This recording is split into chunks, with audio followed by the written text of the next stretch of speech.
ফের পশ্চিমবঙ্গ সফরে আসছেন কেন্দ্রীয় স্বরাষ্ট্রমন্ত্রী অমিত শাহ। সূত্রের খবর, আগামী 20 থেকে 22 আগস্ট পর্যন্ত তার রাজ্য সফরের সম্ভাবনা রয়েছে।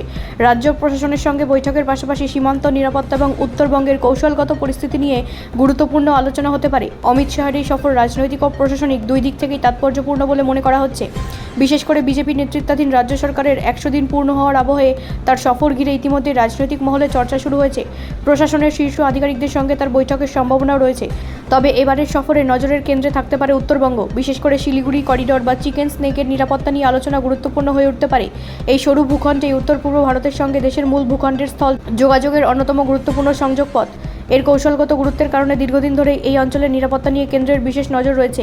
গত মাসের সফরে অমিত শাহ উত্তরবঙ্গের বিএসএফ, এসএসবি এবং আইটিবিপির আধিকারিকদের সঙ্গে সীমান্ত নিরাপত্তা নিয়ে বৈঠক করেছিলেন। সেই সময় সীমান্তে বেড়া নির্মাণ দ্রুত শেষ করা, আধুনিক প্রযুক্তির ব্যবহার এবং স্পর্শকাতর এলাকায় নিরাপত্তা জোরদারের ওপর গুরুত্ব দেওয়া হয়েছিল। পশ্চিমবঙ্গের প্রথম স্মার্ট বর্ডার ব্যবস্থার একটি গুরুত্বপূর্ণ পর্যায়ে বাস্তবায়নের কথাও জানানো হয়েছিল। এবার সীমান্তবর্তী এলাকার পরিকাঠামো, নিরাপত্তা ব্যবস্থা এবং উত্তরবঙ্গের উন্নয়ন নিয়ে আলোচনা হতে পারে বলে খবর। বিশেষত বাংলাদেশ সীমান্ত সংলগ্ন অঞ্চলগুলির পরিস্থিতি, সীমান্তে নজরদারি এবং গুরুত্বপূর্ণ যোগাযোগ ব্যবস্থা নিরাপত্তা নিয়ে কেন্দ্র ও রাজ্যের মধ্যে সমন্বয় আরও বাড়ানোর বিষয়টি আলোচনায় আসতে পারে। এদিকে রাজনৈতিক দিক থেকেও অমিত শাহের সফরকে ঘিরে আগ্রহ তুঙ্গে।